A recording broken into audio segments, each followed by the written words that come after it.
Marco Silva's Everton team went into Sunday's home game against Arsenal knowing victory would take them above their manager's old team Watford and keep them firmly in the hunt for 7th place.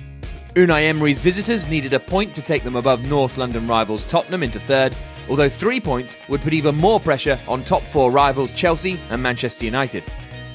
Everton were looking for a 3rd straight Premier League victory for only the 2nd time this season, while Arsenal had won 5 and drawn 1 since their last league defeat away at Manchester City in February. The Gunners had won 7 of the last 8 meetings of the two teams, scoring 22 and conceding only 7. The home team set up in a 4-2-3-1 formation on the ball. Phil Jagielka started alongside Kurt Zouma in central defence, coming in as a late replacement for the ill Michael Keane. Gylfi Sigurdsson operated in the number 10 position behind lone forward Dominic Calvert-Lewin, but the Icelandic international was allowed a free role in terms of movement. Arsenal set up in a 5-2-3 formation defensively. Wing-backs Sead Kolasinac and Ainsley Maitland-Niles dropped back alongside the 3 centre-backs, while Henrik Mkhitaryan and Mesut Ozil remained very narrow. The Gunners converted into a 3-4-3 on the ball, with Kolasinac and Maitland-Niles pushing forward alongside central midfielders Mohamed Elneny and Matteo Guendouzi. Mkhitaryan and Ozil played off Alexandre Lacazette, although both often dropped deeper to receive, allowing the wing-backs to get even higher. Everton shaped more into a 4-4-2 out of possession, with Sigurdsson starting on the top line, although once that line was broken, he dropped into his usual position in the hole. Bernard and Richarlison dropped into a midfield 4 alongside Andre Gomez and Idrissa Gueye. Both of Everton's wide attackers looked to start high and wide, forcing Arsenal to remain in a back 5. From here, both crept inside, creating room for their fullbacks, particularly Lucas Digne on the left, to advance into more attacking positions.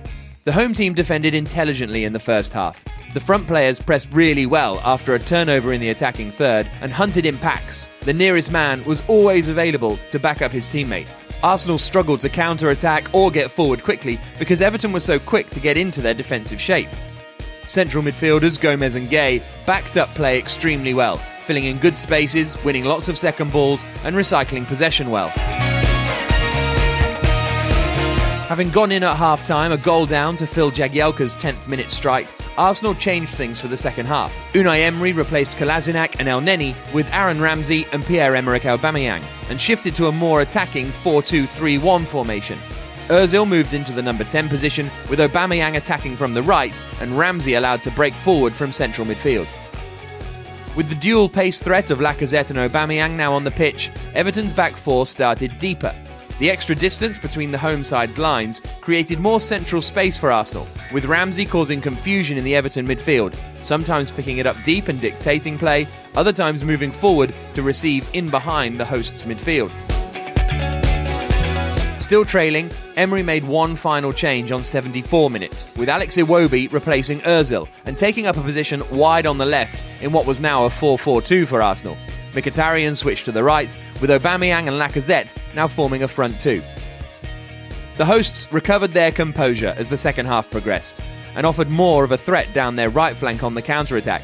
Right-back Seamus Coleman created an overload with Richarlison, later Theo Walcott, against Nacho Monreal, with neither Mkhitaryan or then Iwobi much interested in tracking back. Phil Jagielka's first goal in almost 2 years earned Everton a 13th league win of the season and saw them leapfrog Watford into 9th in the Premier League table. For Arsenal, a 6th away defeat in the league kept them in 4th, dealing a significant blow to their Champions League hopes for next season.